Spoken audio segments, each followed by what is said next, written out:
Blood ले रहे हैं AIRF के कॉलिंग से।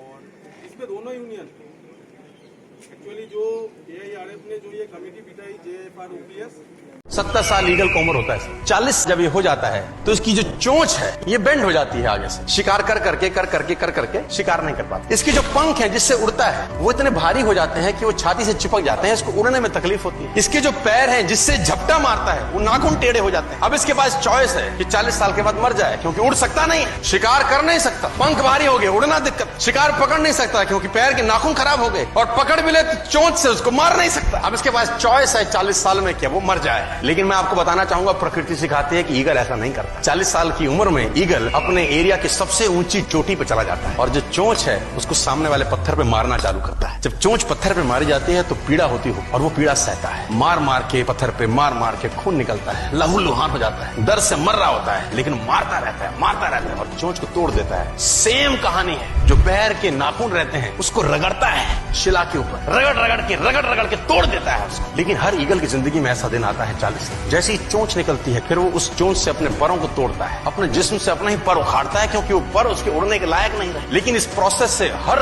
ईगल गुजरता है अपनी जिंदगी में, और 40 साल की इस प्रोसेस में 6 महीने के बाद वो एक नया ईगल होके 30 साल और जीता है। तो आहुति तो देनी पड़ेगी। मैं फिर कहता हूं, आज कंफर्टेबल हो जाएंगे तो जिंदगी अनकंफर्टेबल होगी, आज अनकंफर्टेबल हो जाएंगे तो जिंदगी कंफर्टेबल। होता रहे मणिनगर भी चलना है। मणिनगर मैडम के साथ जाना पड़ेगा। फिर वहाँ नीलेश भाई करवा रहे हैं ना। नीलेश को बुलाना है, अभी बोला तो मैंने इधर ही बुलाया था नीलेश को भी। अरे अपन डब्बा लगे उसको बोलो ना, स्टाफ रोक लेना, आ जाएगा तुरंत। स्टाफ को थोड़ी देर रोक लेना। हाँ मतलब कुछ करना पड़ेगा उसको। नहीं उसको बोल दो, टाइमिंग बता दो कितने बजे हम आ रहे हैं। देखो इम्पोर्टेंट मेरे पोता पोती का देखने का नजरिया बदल जाता है भाई। दादा दादी जब कुछ लेके आते हैं ना तब तो बहुत अच्छा लगता है, लेकिन जब अपनी जेब से दादा दादी पे खर्च करना पड़ता है तो ऐसे 100 में से बहुत कम लोग होते, ठीक है ना। तो ये स्थिति हमारी ना है कि बुढ़ापे में हमको भी ये दिन देखना पड़े, जो हमारी लाठी है, जो OPS ओल्ड पेंशन स्कीम, जो हमारी बुढ़ापे की लाठी है, उसे हमें किसी भी तरह एनी हाउ किसी भी हालत में हर चाहे हमें कुछ भी करना पड़े सरकार से। एनडीए को लग गया, मोदी जी को लग गया कि अब मेरी सरकार जाएगी तो वो दिन जो है OPS जो है उसी दिन इम्प्लीमेंट होगा, और उसके लिए मोदी जी किसी से परमिशन लेने की जरूरत नहीं पड़ेगी शायद। और वो जो है सब बातें जो है इस बात आपके जो वो हैं, जो बात में आप वोटिंग कर रहे हैं, ये वोटिंग ही आपकी बताएगी कि OPS जो है इम्प्लीमेंट होगा।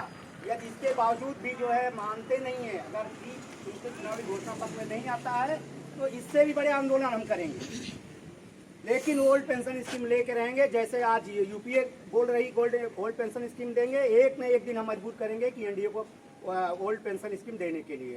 साथियों, ये आज हमें कई स्थान पे जाना है, 21-22 को 2 दिन पूरे जो है वोटिंग करना। मैं आप सबसे रिक्वेस्ट करूंगा इस बात की चर्चा करिए, घर पे चर्चा करिए, आप ट्विटर पर डालिए, आप फेसबुक पे डालिए कि आज मैंने वोटिंग किया, OPS के लिए आज हमने वोटिंग किया। आप इस चीज को जो है सभी हमारे यहाँ यंग है, सब व्हाट्सएप, ट्विटर और इन सब पे हैं, सब पे आप डालिए कि मैंने वोटिंग किया। जैसे आप वोट डालते हैं, प्रचार करते हैं, वैसे इसका भी प्रचार करिए। यही एक प्रेशर है, सही समय है आपके प्रेशर का जो है सरकार तक पहुंचने के लिए। नहीं है मेरा है, एक काम करना, 50 मनी से ज्यादा डाल देने।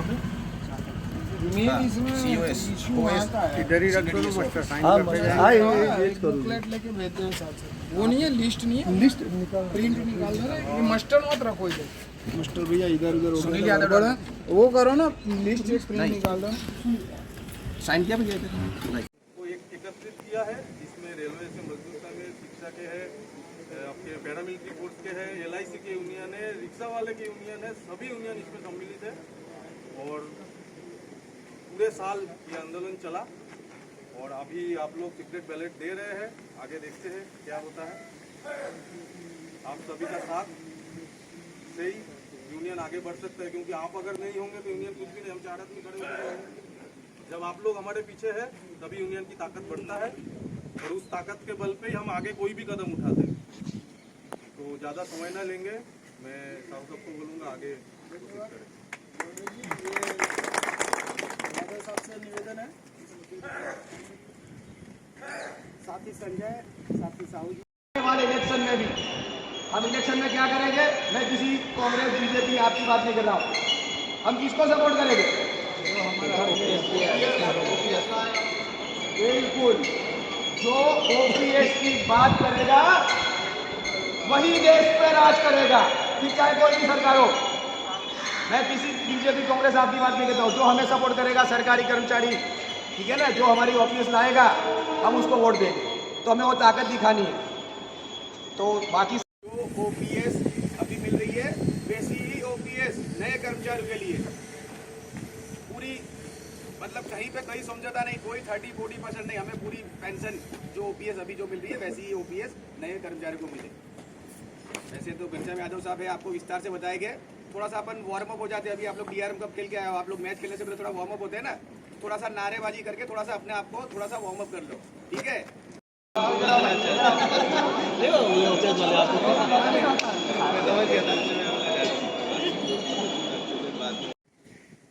अभी हमारे जो वक्ताओं ने बताया कि जो है जब एनपीएस इम्प्लीमेंट हुआ तब से लेकर के ऑल इंडिया रेलवे फेडरेशन जैसे जैसे इसमें समस्याएं आती गई वैसे संघर्ष करते गए, और अभी तक लगभग 4 बार जो है हम लोग दिल्ली में प्रदर्शन कर चुके हैं, और कई बार आपके बीच में भी आए हुए हैं इसी सिंगल मुद्दे को लेके, एनपीएस को लेके यहाँ भी कई बार हम लोग मीटिंग कर चुके हैं। और इस बार 2023 में ऑल इंडिया रेलवे फेडरेशन के महामंत्री ने डिसाइड किया कि देश की जो सभी यूनियंस है सबको एक मंच पे लाया जाए, और एक कमेटी का गठन हुआ JFR-OPS joint forum restoration of old pension scheme, जिसमें देश की सभी ट्रेड यूनियन के नेता आए और उसके कन्वेयर हमारे AIRF के महामंत्री शिवपाल मिश्रा जी बनाए गए।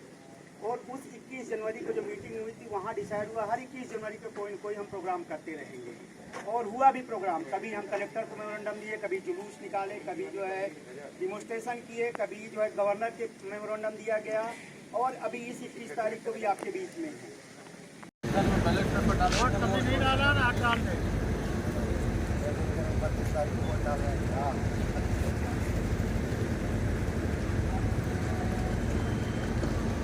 के पहले ये एक प्रेशर है, ये बॉक्स जो है आपका एक प्रेशर बम है। अगर इसमें जो है पूरे के पूरे हमारे रेलवे एम्प्लॉइज जो है बोलते हैं कि ओल्ड पेंशन स्कीम चाहिए, ये जो है जब ओपन होगा तो मीडिया आएगी, सबके सामने ओपन होगा कि रेलवे एम्प्लॉइज जो है पूरे के पूरे ये चाहते हैं कि ओल्ड पेंशन स्कीम इम्प्लीमेंट होना चाहिए। और आप सबके जो हैं यहाँ पे एक आप वोट डाल रहे हैं तो आपके माइंड में एक बात आती है, हम ये वोट क्यों डाल रहे हैं। आप दूसरे को बताएंगे, आज घर परिवार में भी चर्चा करें कि आज हमारे यहाँ वोटिंग थी, परिवार वाले पूछे किस लिए वोटिंग थी, होगा कि ओपीएस चाहिए हमें, ओल्ड पेंशन स्कीम चाहिए इसलिए वोटिंग थी। तो ये बात पूछती है। अभी जैसे हुड्डा जी अभी थे, कोई बोल रहा था कि मुझे जाना है वहाँ पे वोट देने के लिए, मेरे पास 2 लोगों का फोन आया, बोले सर मुझे जो है राजस्थान वोट देने जाना। हम क्यों जा रहे हैं इतनी दूर? बोले वो ओपीएस के लिए जाऊँगा।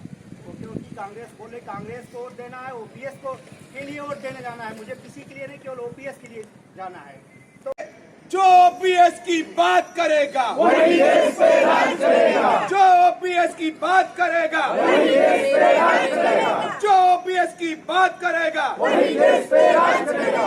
NPS go back, go back, go back, NPS go back, go back, go back, NPS रद्द करो, रद्द करो, रद्द करो, एनपीएस रद्द करो, रद्द करो, रद्द करो, एनपीएस मुर्दाबाद, मुर्दाबाद, मुर्दाबाद, एनपीएस मुर्दाबाद, मुर्दाबाद, मुर्दाबाद, ओपीएस लागू करो, लागू करो, लागू करो, ओपीएस लागू करो, लागू करो, लागू करो।